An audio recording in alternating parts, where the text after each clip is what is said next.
Hello, everybody. Hello, how are you doing? Here we are, ready to get going again on another exciting webinar. And let me see what shows up. There we are. Hi, how you doing? Okay, well, I just want to welcome everybody to this webinar. Today's topic is a little bit different. Today's topic is finding the money. Show me the money. And the reason why I say it's a bit different is that when we're talking about this topic about finding me the money, show me the money, what is it? We're really considering not for something immediately right now, but something after the crisis is over, once you have a business going, once you're going. And so it's a little bit more forward looking. So that's very important for you guys to be aware of that. So let me just move on with my PowerPoint right now. It should be coming up in just a second. There we are. And I gotta get to the right place. There we are. Whoops, right there. This computer's getting away from me. Okay, and so here we are at the very beginning of what we're going to be talking about. So I have to start off with this absolutely fantastic disclaimer. I have no choice because some of the things I'll be talking about do deal about investing and how to get money and things like that. So my disclaimer is very simple. Number one, I'm not an investment advisor, I'm not an attorney, I'm not a CPA, not an accountant, not a financial advisor, and you must agree that you bear all responsibility of your investment, the financial and tax decision. You agree that I, Robert Bull, am not and will not be liable for any investment or financial decisions you choose to take. That may be based upon the presentations I'm making right now. All the information that I'm publishing, I've sourced from various publications that I believe to be reliable and true. However, there are no claims or representations as to the accuracy, completeness, or truth of any of the material that you see here. And so I suggest you contact your attorney or advisor, tax advisor, accountant before moving forward on any of these ideas. Okay, so let's briefly talk about the secrets of the wealthy. What do wealthy people really do? You know, it's funny, right now with all this crisis going on, that 1% really, they're kind of well taken care of. In fact, if you even notice, I think some of the Congress people, once they had a briefing, what did they do? They sold all their stocks. I mean, they knew more than you and I did, okay? But the secrets of the wealthy, number one, they have with the right coaches and mentors. They never do it alone. They get other coaches. They listen to other people. They invest as compared to putting money in CDs. They make money when they buy. They buy well. They buy at a good price. The moment they buy, they already made money. They seek an infinite return on an investment. What do we mean, infinite return on their investment? They try to invest with not with their money, but with other people's money. So if I invest with other people's money and I make a return, what was my investment? Zero. What is my return? Infinite, because I didn't invest anything, which is why they use leverage. Okay, they find a way of using other people's money. The other thing they do, they control their own retirement. They don't put it in the hands of others. And they have a saying, which is set your money free, let it come back in twos or threes. In other words, they invest their money, they do something. They've also learned that to get out of debt, sometimes you have to get into debt. And probably one of the more interesting things is they fall in love with profit, not profit. And when I say that, because some people will own stocks or shares or something, and they inherited from their father or their grandfather. I can't sell this because grandpa gave it to me. No, if you're making a lot of money and you think it's made enough, it's not going to continue going up, sell it, move on. Okay? So, why do we raise money? Basically, it's three key reasons we're going to raise money. Number one, to grow capital, we want to build and invest. Two, we may need to raise money for operations, meaning salaries, inventories, marketing, things that we need to get done. And right now, as you know, the government has that paycheck protection program, which is quite good for people who have employees. That's really great. The government's going to pay for your employees for the next year, provided you don't reduce your headcount. That loan will be a gift, a grant, if you wish. And people also need money to close a transaction, make a deal, close the deal, okay? So sometimes they need that. So the question now is, how important is your credit? And there's different kinds of myths that you continuously hear. Oh, I don't have the money to invest. I don't have the dollars. I'm short in cash. I don't have the money. Okay, I don't know how true that is. There's always access to someone. Some people think if you leverage credit, that's bad. It's bad to get in debt. It's bad to use other people's money to make money. And some people think all debt is bad. I don't owe a penny to nobody. It's all my money. I don't owe a penny. So there's no leverage. Leverage is like using some kind of weapon, some kind of pole or something to pick up a rock. You've seen that in your physics class when you're a little kid. You put a stone, you put the pole underneath a rock, and you pull on the other side. Boom, you got leverage. Okay, that's why we use money. Now let's talk about the 5 C's of credit. What are the 5 C's? How are you going to be able to get credit? Number 1 is collateral. When we talk about collateral, if you want to buy a house, what do they expect you to do? To put 10% down, 15% down. By the way, you can get FHA loans with only putting 5% down on a house. Is that a good idea? No. And I'll tell you why. Because when you put less than 10% down on buying a house, a property, the bank will charge you PMI, called private mortgage insurance. That doesn't insure you. That insures them. If you don't pay, they get covered, okay? So you have to pay for that insurance. So you don't want to pay PMI because it's not tax deductible, it's nothing. It's just a cost. It's an added cost to your premiums, okay?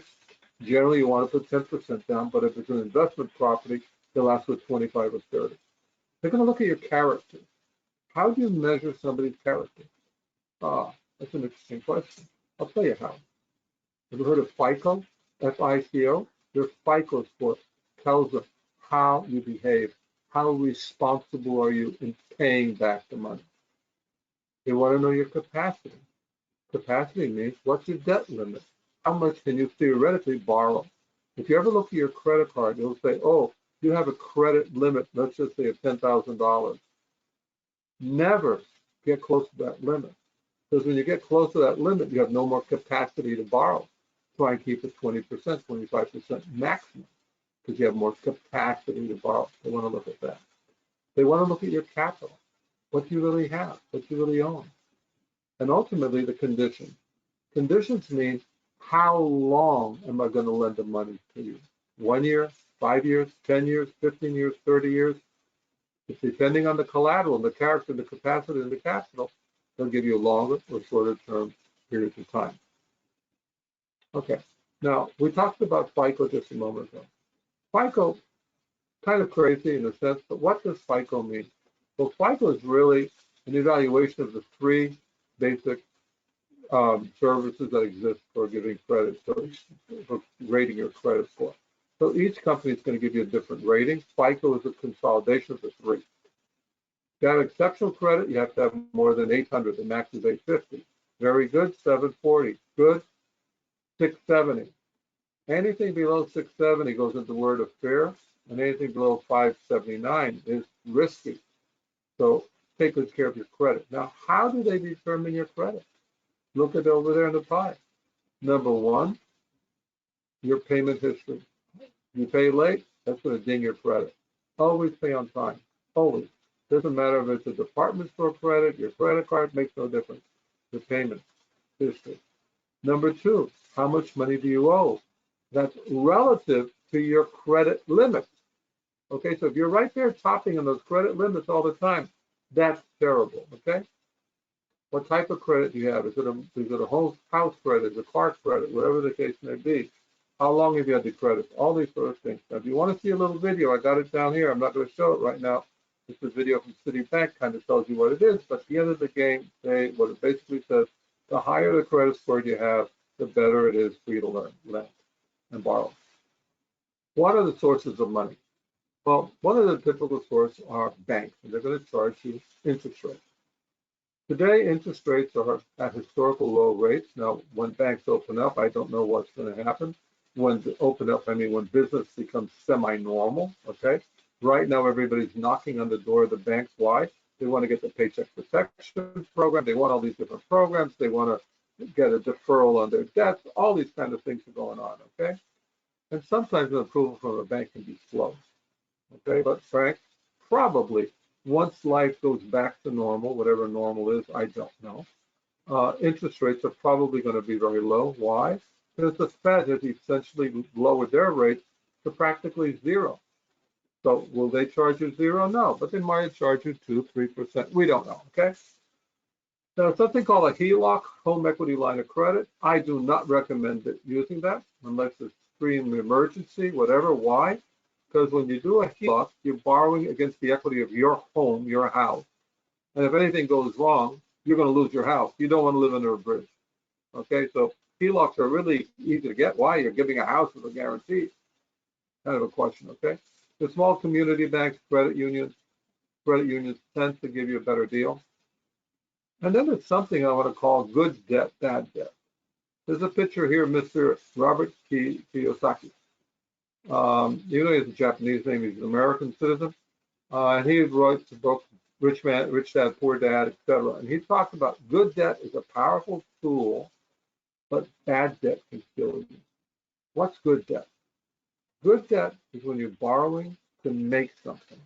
You're borrowing to go to school to get a better education. You're borrowing to buy a car because you need a car. But guess what? A 72-month loan, which is what they're offering right now. In fact, it's an 84-month loan.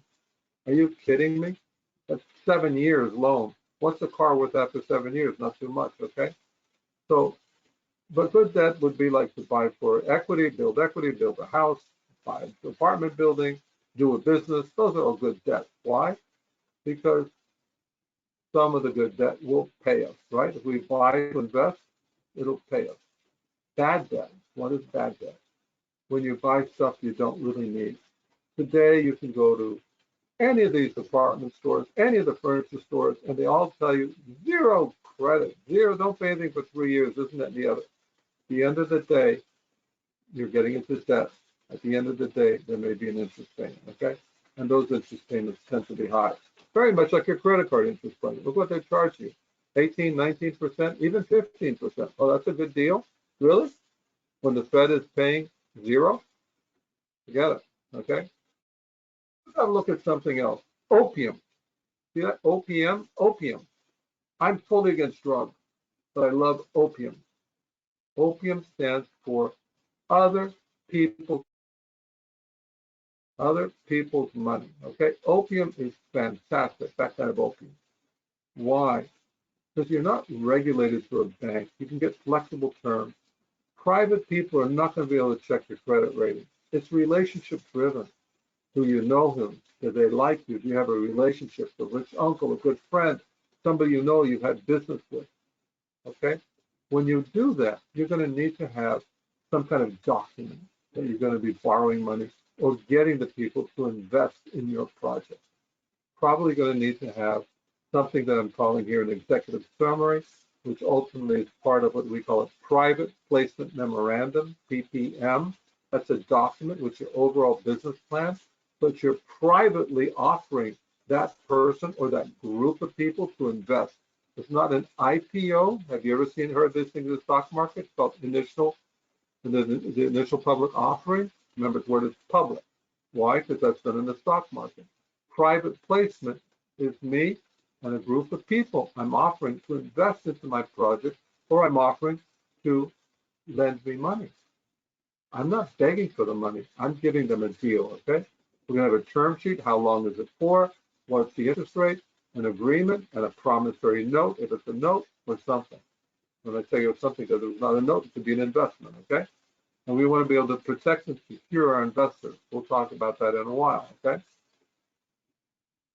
Then we have to look at hard money lenders that exist out there, and that's more in the real estate world. They have local and national ones. They will lend you money without much of a problem. Their rates will be high.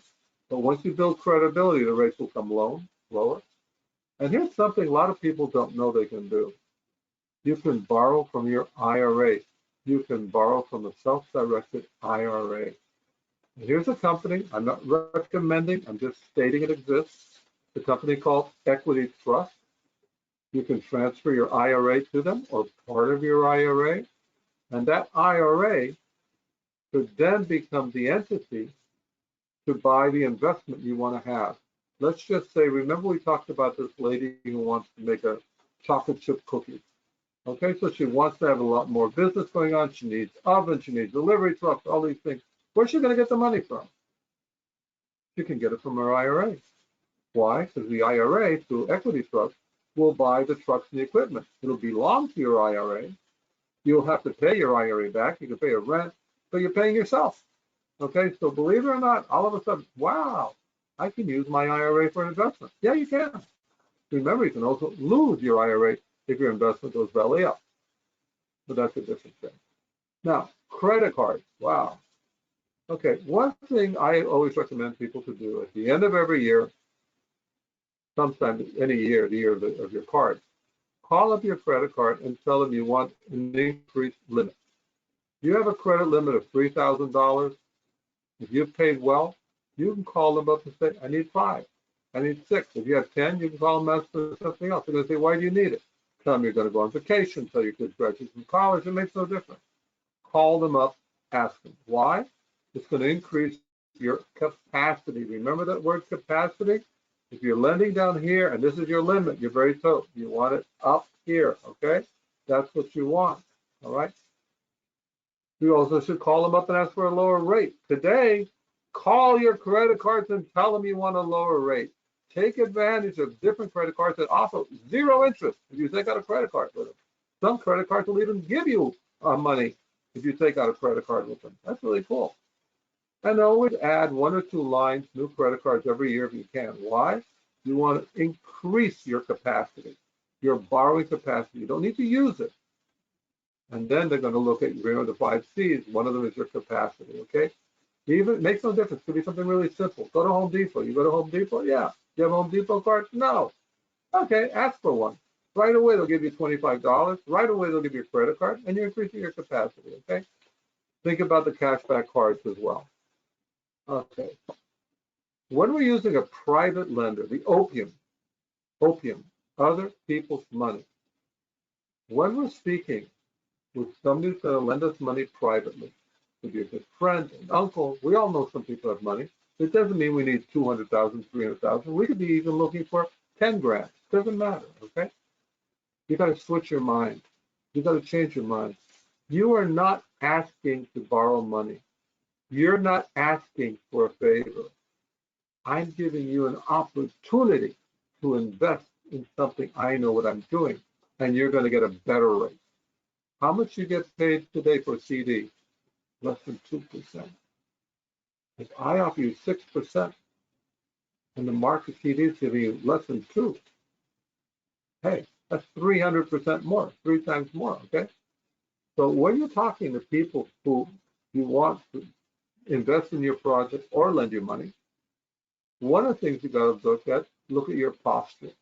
I don't just mean sit up, but that's important. I mean, be like a cat, not like a dog.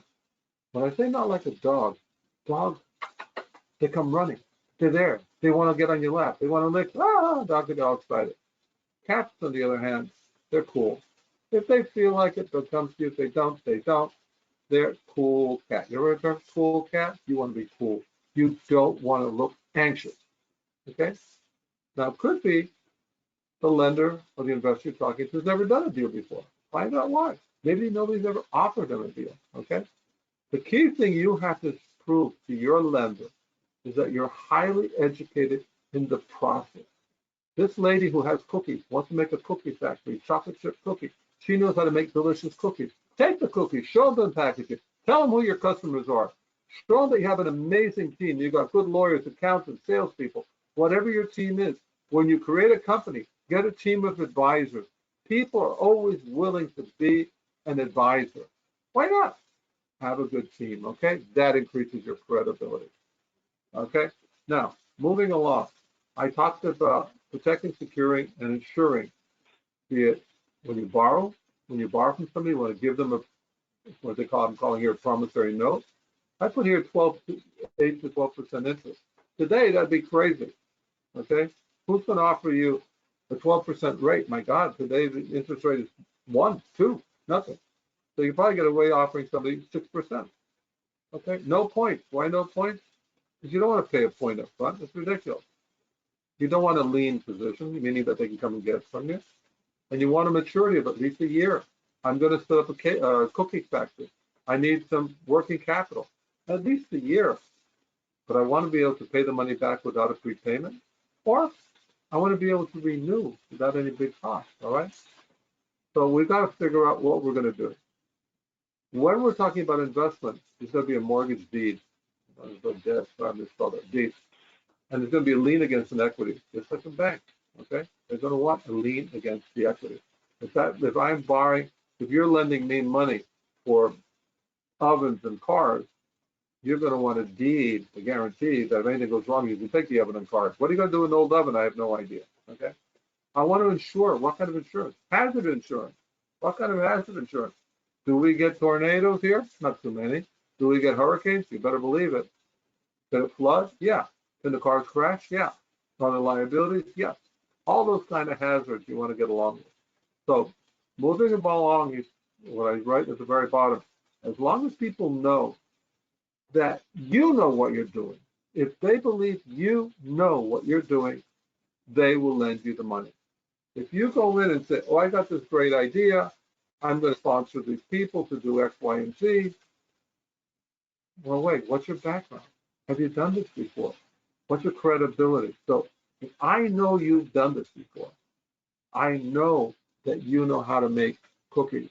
I know you're selling them in a few stores around here. I know they're delicious. I've seen the packaging. I know you've got a team. I know you need more capital to be able to produce more. Sounds like a deal. Okay? So that's the big issue we're going to be looking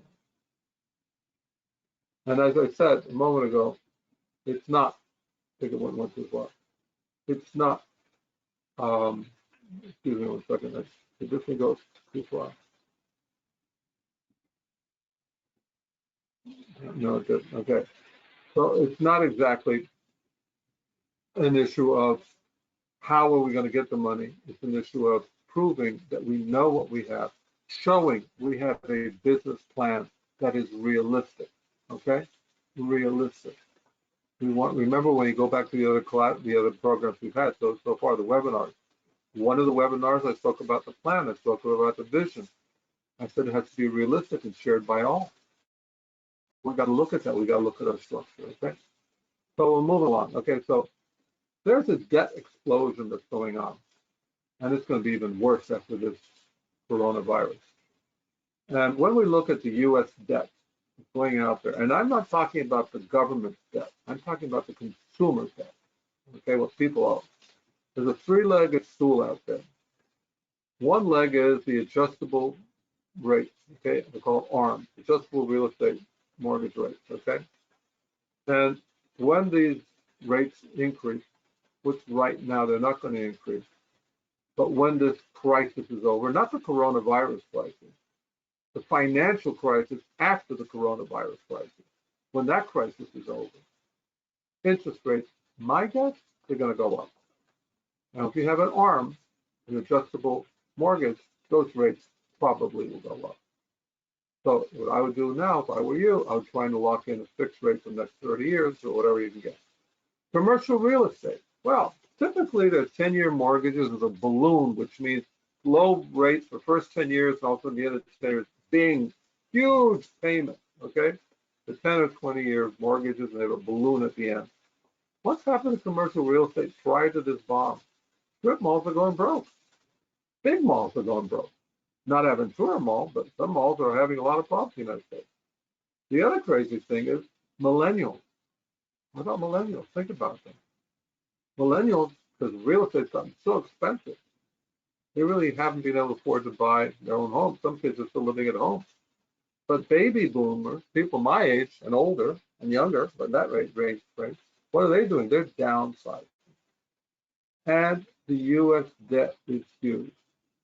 I'm going to just take a little second and go to a website here. I hope I can do that. Let me see. You know, I've never put on a website while I'm doing a webinar. Let me see if I can get on it. I'm not having a lot of luck. I'm sorry. No. Oh, here it is. I went to the wrong place. There it is. Let me blow this thing up there.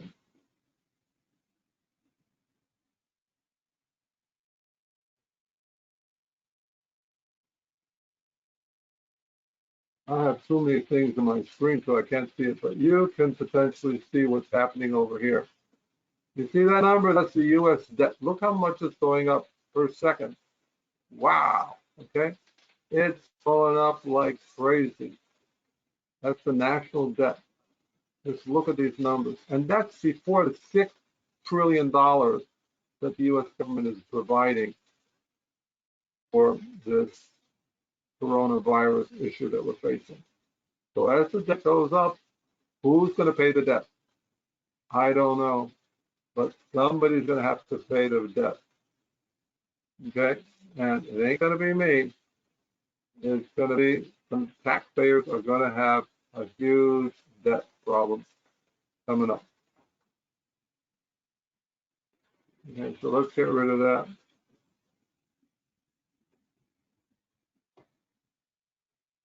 Did my PowerPoint disappear?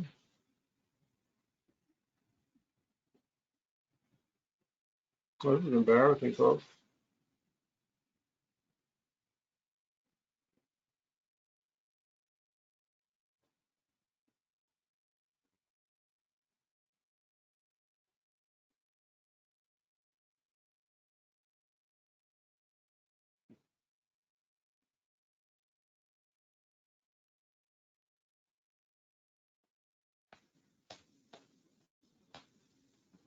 Hang on, give me a second. I'm really got to apologize for this, but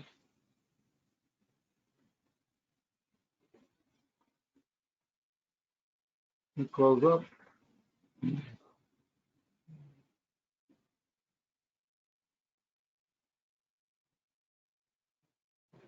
Well, guys, we're having fun, and then this thing went bananas.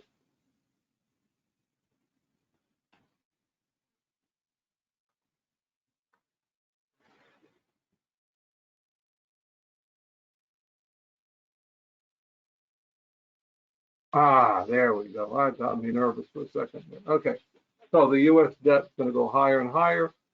The United States government. Oh, this is an interesting comment here before I forget.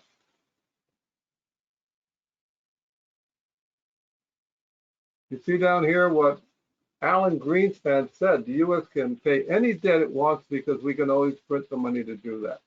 Wow, what happens if you print money? The value of the money goes down. What happens with interest rates? They go up, okay? So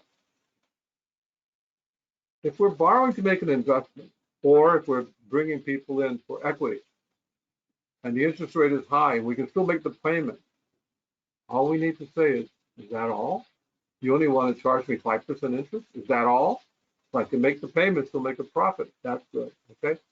So the purchase price of an investment is nothing, meaning it doesn't matter what the interest rate is for the purchase price. What really is important is the return on my investment. If I'm using your money to invest, what's my return on investment? It's infinite because I'm not investing anything. So we don't really need to worry about the cost of money. It's the availability of money. If you need to borrow money today, go to a bank and see what you're going to get. Banks aren't lending money right now. There's no availability, okay? So how are you going to compensate the investors in your business? Through debt. We're going to borrow money. We're going to say we're going to pay it back over the term at a rate, and the investor's going to receive its interest. If we have equity, we can sell a percentage of the ownership, let them come in, and they're going to get a percent of the profit. Very simple. So how are we going to get money for our capital? We can look at gifts and grants. Not too many available. We can borrow money, or we can sell equity. Now, what are the advantages and disadvantages of borrowing money? When you borrow money, generally, the lender has no say in the operation of your business. They just want the interest payment. The loan payments are predictable. You have a loan return, term payment, loan repayment. Okay? Well, you just know every month is what I got to pay, every year, whatever the case may be. Lenders do not participate in the share of your profit. They just don't get it. The negatives are you can't make your payment. They can force you into bankruptcy. You defaulted. You can lose your house if it's a house. You can lose a car. They can come in and take the equipment that you bought. If you have, the loan that you bought to equipment, if you have equity or whatever you're using for using working capital, you get forced into bankruptcy, okay? And guess what? If you're not incorporated and you default, they can go after your own possessions. Can they take your house? Not in Florida, unless you gave it as collateral, okay? And loan payments increase the cost.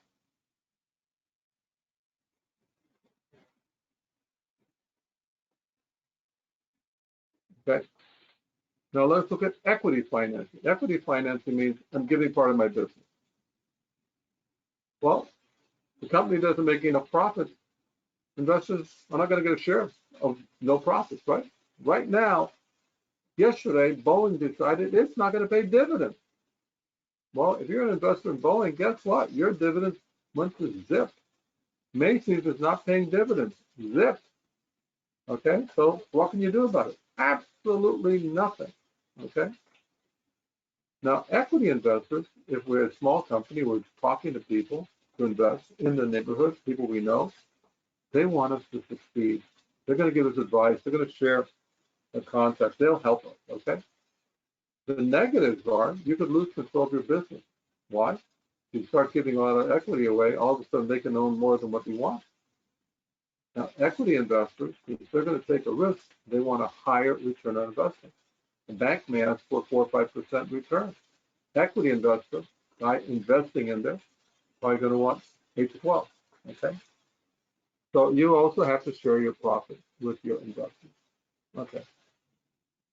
Now, what are the non-sources, bank sources? Friends and family. Oh, wow. Guess what?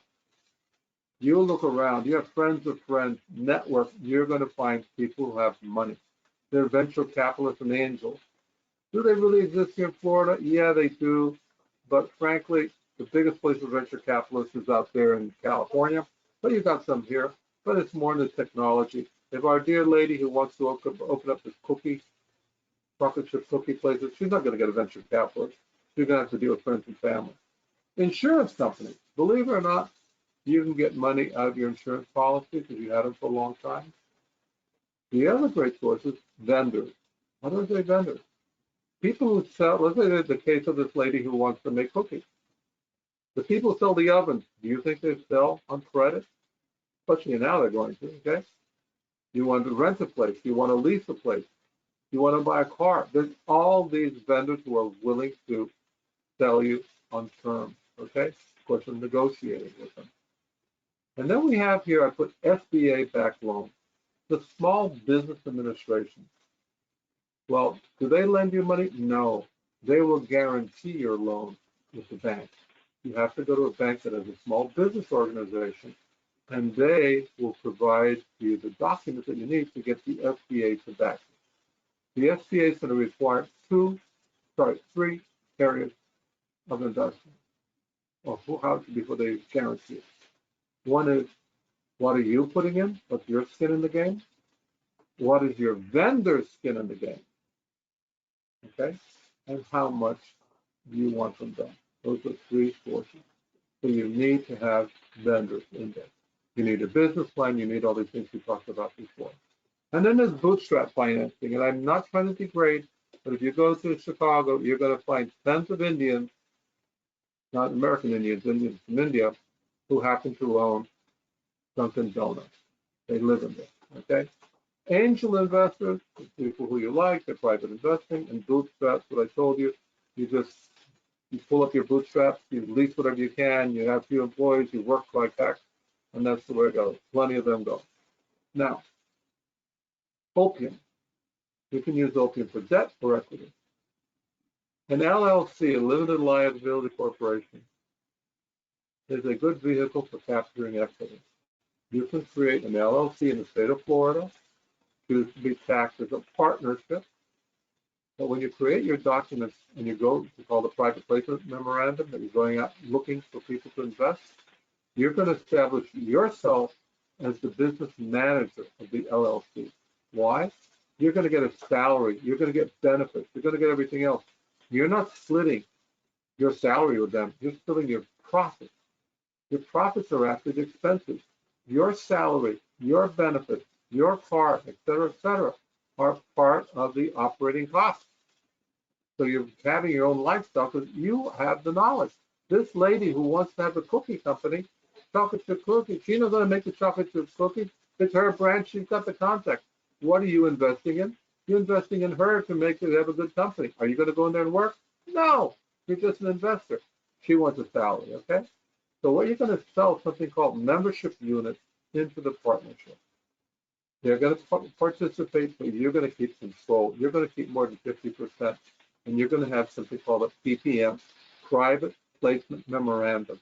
This is a document you're going to give to them to tell them, look, I'm giving you an opportunity to invest into my project, okay? So you're going to maintain control. You're going to pay yourself a salary. The beauty about this is that your investment can be reduced by just using your sweat equity. This lady is making the cookies. She knows how to make cookies. There's a value to them. I have no idea how to make a cookie. Maybe you know how to make a cookie, but do you know how to make her chocolate chip cookies? That's her grandma's recipe. So she can say, I own 60% of the company, but she doesn't have to put in 60% of the money because she has the know-how. She's the one creating the LLC. She's the business manager. You're just a unit person, a unit membership, okay? So then you'll share the profits. If she says, I have 60% of the company, I'm going to sell 40% out, doesn't matter. It's only 40%. She'll keep 60% of the profits. And on the exit strategy, when we finally sell that company on, we'll split 40% of the profits inside the company will go to my other investors, and I'll keep 60. So let's talk a little bit about passive income. Passive income, I call that basically with retail properties, okay? And let's just say that somebody is watching this program right now, this webinar, and they really love real estate. And there's a good deal. You can buy a little office building, I don't know, homestead for $1 million. But when it's an investment property, can't buy it with 5, 10, 15% down. I got to put 25% down. And the bank will lend me the difference, okay? I got to put $250,000 down. But I don't have $250,000. What am I going to do? I can create an LLC where I'll be the manager. I'm going to collect the rent from the tenants. I'm going to develop the process, and you're just an investor. It doesn't mean that the $250,000 gets down, we're going to split equally among all. I can say I got 50% of it, and I'm going to borrow the rest from the other people. But here's the amazing thing when you look at it. Put $250,000 down, and let's just say that this property throws off $2,500 positive cash flow. What does that mean? It means the rent, income coming in, minus expenses, which would be the mortgage expense, the interest, the taxes, and the maintenance. It's going to give me a free cash flow of $2,500 a year, 30 grand. You know what that is? That's a 12% return on investment. It's 30 grand on 250,000, a 12% return on investment. Is that a good deal? I'd say so. Now, if I'm splitting up the equity differently in the sense that I'm going to get more than my fair share, I could offer people an 8%. Why would I offer? Because I'm not putting in the full amount of money, okay? But why don't they do this? Well, there's a little voice in their head. It's called fear. I'm afraid to get into business, okay? So if you want to get into real estate, you can do it. You don't have $250,000, doesn't matter, as long as you can come up with the money from your opium. The opium is what really counts when it comes along. Okay, so if you're going to set up an investment, one of the things we need to do when we're going to set up an investment, we need to find out What is the expense? You say one time, the right up front expense of starting in a business. You start a cookie business, whatever the case may be. I have a list of things here. There's beginning inventory, it's my time value, the site improvements, the furniture, the equipment, all the stuff you need to have, okay? I need to brainstorm with other people. Every cost to avoid surprises. The last thing you want is surprises. I need to speak to advisors. Who could be my advisors? Close friends, my accountant, my tax attorney. It's my advisors, okay? Go through the list and then add in the 10% for my emergencies. I have to come up, what is my startup investment? But remember, your startup investment, when you're starting a cookie company, for example, it's not just to start it.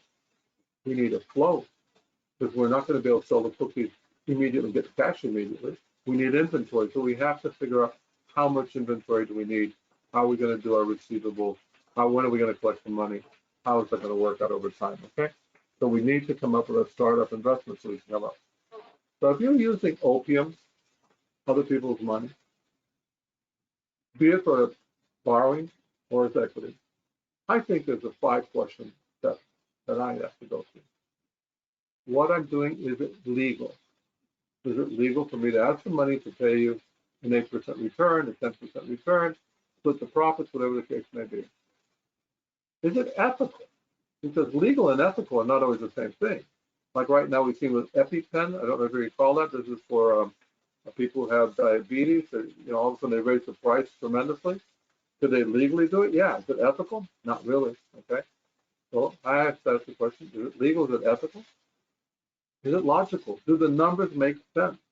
Is it pie in the sky? I'm going to sell $5 million year one. The numbers make sense. Is it logical? Is the return on investment good enough for me and good enough for my investors, be it debt investors or equity investors? Is this what I really want to do? Do I really want a pizza company? Do I really want cookies? Do I really want a promotion company? Now we say people first, profit second, because we have to look as we go forward, what are we going to do? So one of the key things I say, if you think education is expensive and you go through the last, including today, we've had 8 webinars. Okay, so we basically spent 4 hours, but actually we could have spent easily 8 hours in every single webinar, we still wouldn't be done. But to me, before you get into setting up your own business later on, when the crisis, the second crisis is over, what you have to do today are 2 things. You should look at the planning. Remember I took plan, ready, set, go, your planning webinar. You should look at the structure you want to have, and then look at this and develop an education. You'll find out more. But if you think education is expensive, wait until you get the bill for ignorance. And when I say that, some people get so excited. I've got the greatest idea in the world. This is going to work. I'm going to go out and do it. Well, maybe, but for God's sake, do the education piece first. Know what you're doing, because the bill for ignorance could be very high. So before we wrap up, I want to go through the disclaimer again, because some people came in towards the end. And I just want to be sure that that everybody understands what I'm talking about. Number one, I'm not an investment advisor, an attorney, a CPA, an accountant, or financial advisor. You agree that you bear all responsibility in your investment, your financial decisions, your tax decisions. You agree that I, Robert Bull, am not and will not be liable for any investment, financial, tax decisions that you may choose to make based on what we talked about today. All information that was published, I've sourced from different publications, and I believe them to be correct and accurate and reliable. However, there are no claims of responsibility.